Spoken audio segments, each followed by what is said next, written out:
بسم اللہ الرحمن الرحیم۔ السلام علیکم ورحمۃ اللہ وبرکاتہ۔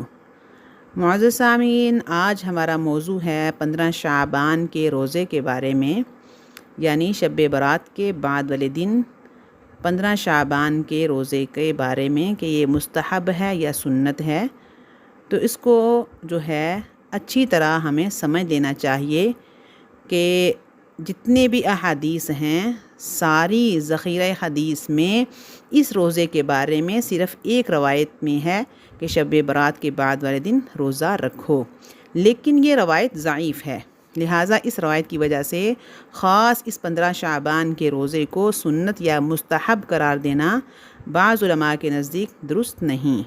البتہ پورے شعبان کے مہینے میں روزہ رکھنے کی فضیلت ثابت ہے، یعنی 1 شعبان سے 27 شعبان تک روزہ رکھنے کی فضیلت ثابت ہے۔ بہرحال 28 اور 29 شعبان کو حضور صلی اللہ علیہ وسلم نے روزہ رکھنے سے منع فرمایا کہ رمضان المبارک سے 1-2 روز پہلے روزہ مت رکھو، تاکہ رمضان المبارک کے روزوں کے لیے انسان نشاط کے ساتھ تیار رہے۔ بہرحال 1 شعبان سے 27 شعبان تک ہر دن روزہ رکھنے کی جو ہے وہ فضیلت ہے۔ دوسرے یہ کہ 15 تاریخ ایام بیض میں سے بھی ہے، اور حضور صلی اللہ علیہ وسلم اکثر ہر ماہ کے ایام بیض میں سے 3 دن روزہ رکھا کرتے تھے، یعنی 13، 14، 15 تاریخ کو۔ لہٰذا اگر کوئی شخص ان 2 وجہ سے 15 تاریخ کا روزہ رکھے، ایک اس وجہ سے کہ یہ شعبان کا دن ہے، دوسرا اس وجہ سے کہ یہ 15 تاریخ ایام بیض میں داخل ہے، اگر اس نیت سے روزہ رکھ لے تو انشاءاللہ موجب اجر ہوگا۔ لیکن خاص 15 تاریخ کی خصوصیت کے لحاظ سے اس روزے کو سنت قرار دینا بعض علماء کے نزدیک درست نہیں۔ اسی وجہ سے اکثر فقہائے اکرام نے جہاں مستحب روزوں کا ذکر کیا ہے، وہاں محرم کی 10 تاریخ کے روزے کا ذکر کیا ہے، یوم عرفہ کے روزے کا ذکر کیا ہے، لیکن 15 شعبان کے روزے کا علیحدہ سے ذکر نہیں کیا، بلکہ یہ فرمایا ہے کہ شعبان کے کسی بھی دن روزہ رکھنا افضل ہے۔ بہرحال اگر اس نقطۂ نظر سے کوئی شخص روزہ رکھ لے تو انشاءاللہ اس پر ثواب ہوگا، باقی کسی دن کوئی خصوصیت نہیں۔ کچھ لوگ اس رات کی فضیلت کو بے اصل کہتے ہیں۔ بہرحال حقیقت یہ ہے کہ اس رات کی فضیلت کو بے اصل کہنا غلط ہے۔ یوں لگتا ہے کہ اللہ تبارک و تعالی نے شب برات رمضان المبارک سے 2 ہفتے پہلے رکھی ہے۔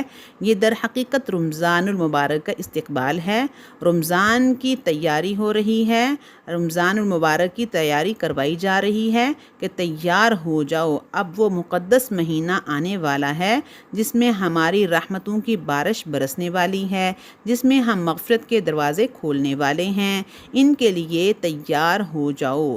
دیکھیے، جب آدمی کسی بڑے دربار میں جاتا ہے تو جانے سے پہلے اپنے آپ کو پاک صاف کرتا ہے، نہاتا ہے، دھوتا ہے، کپڑے بدلتا ہے، دربار میں حاضری سے پہلے جو ہے وہ اپنے آپ کو بالکل صاف ستھرا کر لیتا ہے۔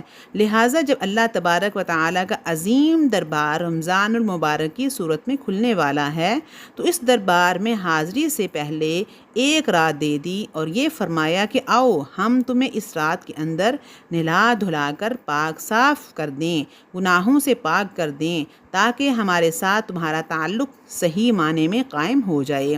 اور جب یہ تعلق قائم ہوگا اور تمہارے گناہ دھلیں گے تو اس کے بعد تم رمضان المبارک کی رحمتوں سے صحیح معنی میں فیض یاب ہو جاؤ گے۔ اس غرض کے لیے اللہ تعالیٰ نے ہمیں یہ رات عطا فرمائی، اس کی قدر پہچاننی چاہیے۔ اللہ تعالیٰ ہمیں اس رات کی قدر کرنے اور اس رات میں عبادت کرنے کی توفیق عطا فرمائے۔ بعض لوگ آتش بازی کو سنت قرار دیتے ہیں، تو قرآن مجید میں فرمایا ان المبذرین کانوا اخوان الشیاطین، فضول خرچی کرنے والے شیطان کے بھائی ہیں۔ تو یہ آتش بازی فضول خرچی کے معنی میں آتی ہے، کہیں بھی اس کو سنت نہیں کہا جا سکتا۔ سنت بھلا کیسے کہا جا سکتا ہے جس سے مال کا نقصان علیحدہ ہو اور جانیں علیحدہ ضائع ہوں؟ ہر سال جو ہے وہ خبریں سننے کو ملتی ہیں، آتش بازی سے بہت سے گھر جل گئے، بہت سی جانیں ہلاک ہوئیں، لاکھوں لوگ جو ہیں لاکھوں روپیہ جو ہے آتش بازی پہ خرچ کرتے ہیں۔ تو نقصانات ہیں، فضول خرچی الگ ہے، تو یہ کہیں سے بھی سنت نہیں، لہٰذا آتش بازی سے اور ہر قسم کی فضول رسموں سے، فضولیات سے اللہ تعالی ہم سب کو بچنے کی توفیق عطا فرمائے۔